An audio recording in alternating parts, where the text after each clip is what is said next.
अस्सलाम वालेकुम dear student, मैं हूं वसीम अंजुम और आप देख रहे हैं my YouTube channel real concepts. Let us see how to find radius of orbit.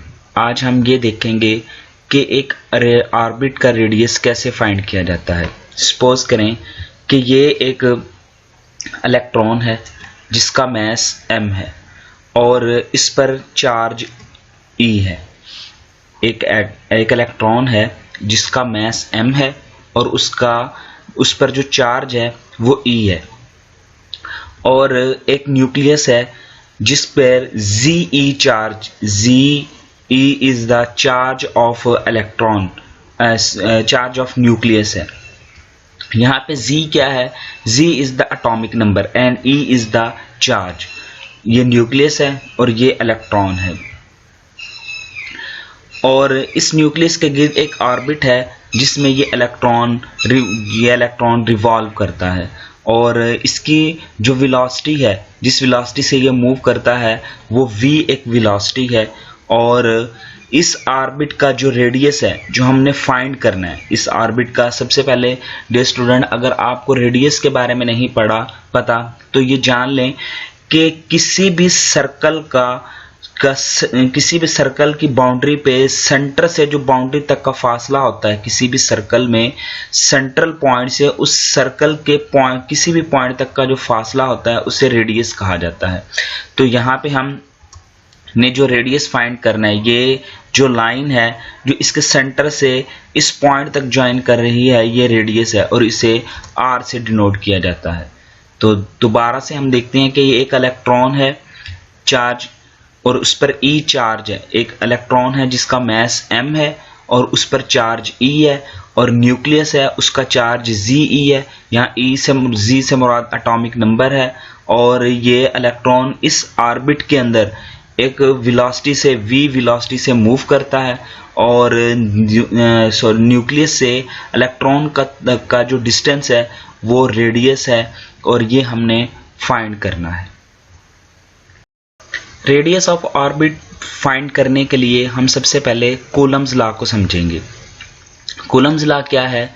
The force of attraction और repulsion between the two charge bodies is directly proportional to the product of their charges and inversely proportional to square of distance between them। इस statement को समझने के लिए हम एक diagram देखते हैं। डियर स्टूडेंट, यहाँ पे दो चार्ज बॉडीज हैं, एक न्यूक्लियस है जिस पर पॉजिटिव चार्ज है और एक इलेक्ट्रॉन है जिन पर नेगेटिव चार्ज है। यहाँ पे दो बातें की गई हैं कि फोर्स ऑफ अट्रैक्शन और रिपल्शन।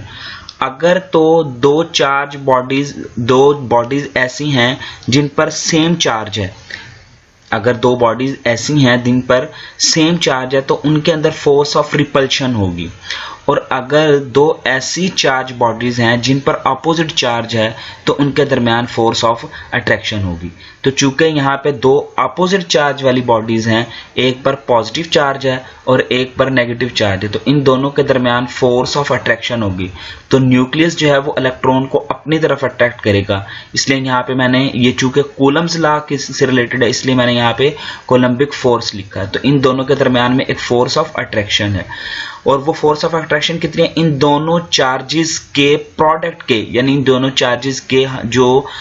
चार्जेस को मल्टीप्लाई करें, प्रोडक्ट से मुराद मल्टीप्लाई, इन दोनों चार्ज के प्रोडक्ट के डायरेक्टली प्रोपोर्शनल है, और इन दोनों चार्जेस के दरमियान जो डिस्टेंस है उसके स्क्वायर के इनवर्सली प्रोपोर्शनल है।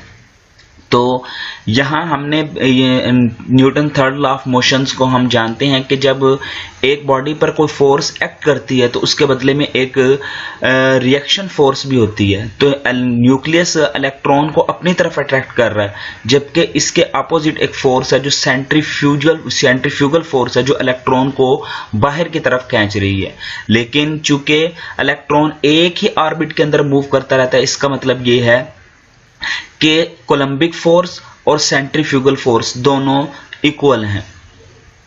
इस स्टेटमेंट से हमने जो इक्वेशंस बनाई है, वो force of attraction is equal to Ze। Z is the charge of nucleus and E is the charge of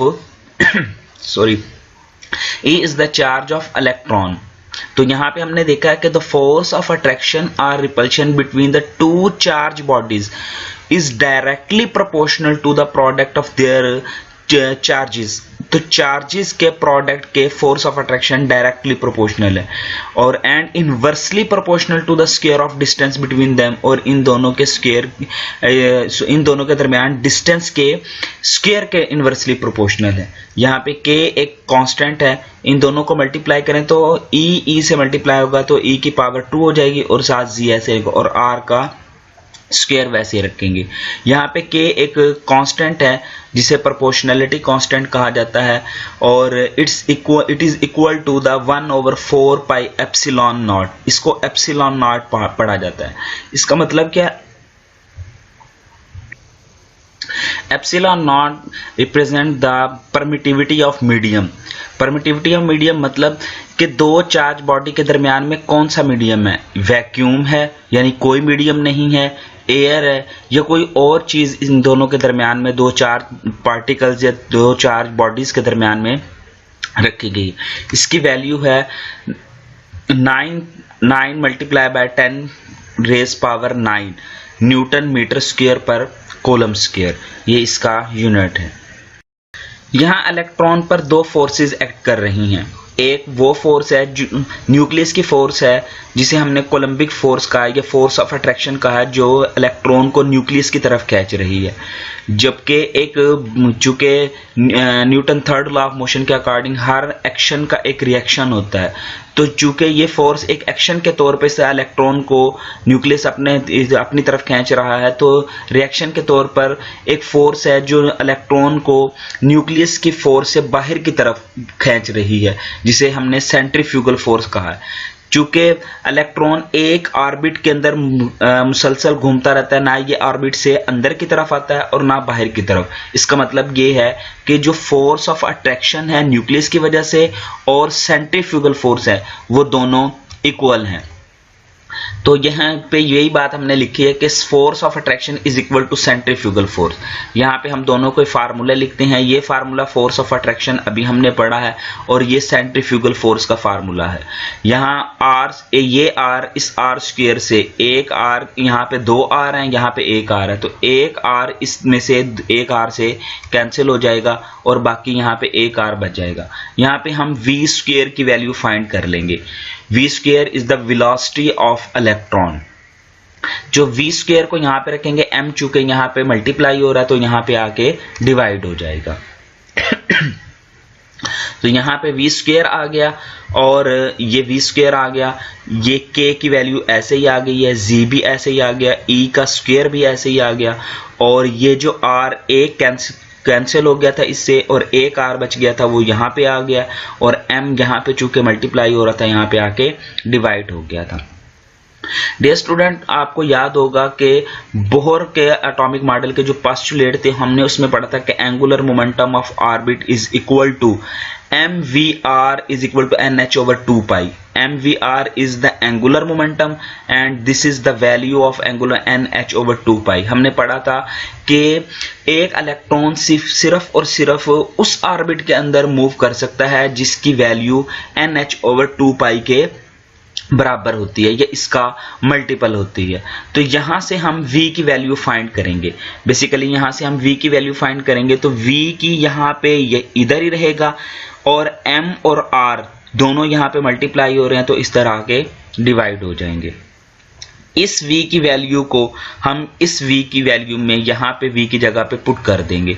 तो यहाँ पे हमने इस वैल्यू को पुट कर दिया, ये चूंकि स्क्वायर था तो हमने स्क्वायर ले लिया और ये वाली वैल्यू यहाँ पे आ गई है n, और यहाँ पे हम इसका स्क्वायर ले लेंगे तो n का भी स्क्वायर हो जाएगा, h का भी स्क्वायर हो जाएगा, और 2 का जब स्क्वायर लेंगे तो ये 4 हो जाएगा, और पाई का भी स्क्वायर हो जाएगा, r का भी स्क्वायर हो जाएगा, और m का भी स्क्वायर हो जाएगा। यहाँ देखें n का स्क्वायर आ गया, h का स्क्वायर, और 2 की वैल्यू 4 हो गई है स्क्वायर लेने के बाद, पाई का भी स्क्वायर हो गया, m का भी स्क्वायर और r का भी स्क्वायर, और जो हमारी राइट हैंड साइड पे जो वैल्यू थी वो वैसे ही हमने लिख ली है। यहाँ पे r का स्क्वायर है और m का स्क्वायर है, यहाँ पे r और m है, तो ये वाला एक r इनमें से एक r के साथ कैंसिल हो जाएगा, और यहाँ पे जो एक m है यहाँ पे एक m से कैंसिल हो जाएगा। यहाँ पे हमने दोनों को काट दिया और ये R और M ख़त्म हो गया। यहाँ पे 2 M थे, एक बच गया, और यहाँ पे भी 2 R थे और एक R बच गया। चूँकि यहाँ हमने basically radius of orbit find करना है, तो R को हम एक तरफ कर लेंगे यहाँ पे मौजूद R को, और बाकी सारी वैल्यूज़ को दूसरी तरफ लेके चले जाएंगे। तो जब हमने ऐसा किया तो कुछ इस तरह से हमारी इक्वेशन बन गई। इस R को यहाँ पे चूंकि ये डिवाइड हो रहा था, मैं इस तरफ लेके जाके इसको मल्टीप्लाई कर दिया, और यहाँ पे जो k z e स्क्वायर जो यहाँ पे ये मल्टीप्लाई में थे, ये सारी value k z e square ये सारी वैल्यू यहाँ पे आके डिवाइड हो गई, और ये वाली वैल्यू ऑलरेडी यहाँ पे मौजूद थी, तो इनको वैसे ही लिख लिया है। तो इस इक्वेशन से हम रेडियस ऑफ ऑर्बिट को फाइंड कर सकते हैं। इस इक्वेशन से हमें क्या इंफॉर्मेशन मिलती है, तो वो इंफॉर्मेशन हम देखते हैं। This equation show that size of atom is directly proportional to the square of n। Square of n के डायरेक्टली, स्क्वायर ऑफ n क्या है? n is the number of orbit. अगर नंबर ऑफ ऑर्बिट बढ़ेगा, number of orbit की value बढ़ेगी, तो उस atom का साइज भी बढ़ जाएगा, और अगर नंबर ऑफ ऑर्बिट की वैल्यू कम होगी तो उसका साइज, एटम का साइज भी कम हो जाएगा। और क्या इससे इंफॉर्मेशन मिलती है? इससे दूसरी इंफॉर्मेशन ये मिलती है कि size of atom is inversely proportional to the atomic number. यानी अगर एटॉमिक नंबर बढ़ेगा तो साइज ऑफ एटम कम हो जाएगा। अगर एटॉमिक नंबर बढ़ेगा तो साइज ऑफ एटम क्या हो जाएगा? कम हो जाएगा। और अगर एटॉमिक नंबर जो है वो कम होगा तो साइज ऑफ एटम बढ़ जाएगा। इन रिजल्ट्स को यूज करते हुए हम पीरियोडिक टेबल में देखते हैं कि हमें क्या इंफॉर्मेशन मिलती है। Across a period from left to right, जब हम एक पीरियड में लेफ्ट टू राइट चलते हैं तो एटॉमिक नंबर यानी Z इंक्रीजेज। एटॉमिक नंबर जो है वो बढ़ता है with constant value of n। n की वैल्यू क्या रहती है? कांस्टेंट रहती है। सिर्फ क्या बढ़ रहा है? एटॉमिक नंबर बढ़ रहा है। जब एटॉमिक नंबर बढ़ेगा तो साइज ऑफ एटम क्या होगा? कम होगा, क्योंकि एटॉमिक नंबर और साइज ऑफ एटम एक दूसरे के इनवर्सली प्रोपोर्शनल है। इनवर्स रिलेशन का मतलब ये होता है कि जब एक चीज बढ़ेगी तो दूसरी चीज कम हो जाएगी। तो चूंकि एटॉमिक नंबर बढ़ रहा है तो साइज ऑफ एटम क्या होगा? कम हो जाएगा, और n की वैल्यू कांस्टेंट रहती है। जब n की वैल्यू कांस्टेंट रहती है तो इसका कोई इफेक्ट नहीं होगा। तो इसीलिए हम कहते हैं कि जैसे जैसे हम पीरियड में लेफ्ट टू राइट मूव करते हैं तो साइज ऑफ एटम जो है वो डिक्रीज होता है। दूसरी ग्रुप की इंफॉर्मेशन क्या मिलती है? On moving down the group, अगर हम ग्रुप में ऊपर से नीचे की तरफ मूव करते हैं, both Z and n increase. Z भी इंक्रीज होता है और n भी इंक्रीज होता है। हैंस ऑन मूविंग डाउन, अब हम क्या करेंगे कि जब Z भी बढ़ रहा है और n भी बढ़ रहा है तो इससे तो बात उलट हो जाएगी। अगर Z बढ़ रहा है तो इसके मुताबिक एटॉमिक का साइज कम होना चाहिए, और अगर n बढ़ रहा है तो एटॉमिक का साइज क्या होना चाहिए? ज्यादा होना चाहिए। लेकिन चूंकि ये दोनों बढ़ रहे हैं, Z की वैल्यू सिंपल है। यहाँ पे आप इक्वेशन में देखें तो Z के ऊपर कोई स्क्वायर नहीं है, Z की वैल्यू सिंपल है, जबकि n का स्क्वायर है। यानी अगर यहाँ पे दो एटॉमिक नंबर भी 2 हो और एटॉमिक n की वैल्यू यानी ऑर्बिट नंबर भी 2 हो, तो यहाँ पे 1/2 होगा, यहाँ पे 2 रहेगा, जबकि यहाँ पे 2 का स्क्वायर यानी 4 वैल्यू यानी n की वैल्यू बढ़ जाएगी। इसी वजह से चूंकि दोनों बढ़ रहे हैं लेकिन इफेक्ट ज्यादा किसका होगा? n का होगा। तो n की वैल्यू बढ़ने की वजह से साइज ऑफ एटम क्या होगा? डाउन द ग्रुप इंक्रीज होगा। ऊपर जो हमने रेडियस ऑफ ऑर्बिट की जो इक्वेशन ड्राइव की थी उसी को दोबारा लिखते हैं हम। यहाँ पे अगर हम फॉर हाइड्रोजन एटम, अगर हम इस इक्वेशन को हाइड्रोजन के एटम के लिए यूज करते हैं तो आप जानते हैं कि हाइड्रोजन का एटॉमिक नंबर 1 होता है और H is the Planck's constant, और उसकी वैल्यू होती है 6.625 multiply by 10 raise 34 joule second, इसका यूनिट होता है। और पाई की वैल्यू हम जानते हैं 3.14 होती है, और K की वैल्यू अभी हमने पढ़ा कि कूलम्स लॉ कांस्टेंट है, ये 9 multiply by 10 raise power 9 newton metre square पर कूलम स्क्वायर। और Z is the atomic number, so for hydrogen atom Z is equal to 1 and E is the charge of electron is 1.6 multiplied by 10 raised minus 19 coulomb। और m is the mass of electron, और mass of electron कितना है वो 9.1 multiply by 10 raise power -19 kg। इन सारी values को अगर हम इस इक्वेशन के अंदर पुट करते हैं तो हमने इस इक्वेशन के अंदर पुट कर दी, सिर्फ n की वैल्यू हमने find, n is journal value कि हम किस ऑर्बिट के अंदर किस ऑर्बिट का रेडियस फाइंड करना। अगर हम फर्स्ट ऑर्बिट का रेडियस फाइंड करना चाहते हैं तो n इज इक्वल टू 1, और अगर हम दूसरे ऑर्बिट की वैल्यू फाइंड करना चाहते हैं तो n इज इक्वल टू 2, और अगर हम थर्ड ऑर्बिट की वैल्यू फाइंड करना चाहते हैं तो n इज इक्वल टू 3। तो इसलिए यहाँ पे मैंने n की वैल्यू पुट नहीं की, क्योंकि यहाँ पे कोई स्पेसिफिक नहीं है कि हम किस ऑर्बिट की वैल्यू फाइंड कर रहे हैं। तो आप जिस ऑर्बिट नंबर की वैल्यू फाइंड करना चाह रहे हैं उस ऑर्बिट की वैल्यू यहाँ पे पुट कर देंगे, और एंड रिजल्ट हमारे पास कुछ इस तरह से आएगा। r is equal to 0.529 multiply by n square, ये जो n स्क्वायर यहाँ पे पड़ा था। a naught is the angstrom, angstrom is the unit for radius. हम इस इक्वेशन को यूज करते हुए किसी भी फॉर हाइड्रोजन एटम किसी भी ऑर्बिट की का रेडियस फाइंड कर सकते हैं। अगर यहाँ पे z इज इक्वल टू 1 यानी एटॉमिक नंबर 1 है और हाइड्रोजन एटम है, यानी हाइड्रोजन एटम के लिए एटॉमिक नंबर 1 है, तो इस इक्वेशन के अंदर अगर आप हाइड्रोजन के तीसरे ऑर्बिट का रेडियस फाइंड करना चाहते हैं तो यहाँ पे आप जस्ट n की जगह पे 3 पुट करेंगे, और 3 पुट करके n का स्क्वायर होगा, n का स्क्वायर 9, यानी 9 से इसको मल्टीप्लाई करेंगे तो थर्ड रेडियस, तीसरे रेडियस की वैल्यू आ जाएगी। और अगर आपको एटॉमिक नंबर नहीं पता तो n स्क्वायर के साथ हम डिवाइड में ये जो z लिखा हुआ है, बाकी सारी वैल्यूज कांस्टेंट है, तो उन सारी कांस्टेंट वैल्यूज को यूज करके इन सारी कांस्टेंट वैल्यू को हम अगर अप्लाई करें तो उसका आंसर आता है 0.529, ये इसका आंसर आता है। इसके साथ n स्क्वायर ओवर z बच जाएगा। ये जो इक्वेशन है ये सिर्फ ऐसे स्पीशीज के लिए यूज की जा सकती है जो हाइड्रोजन लाइक होते हैं।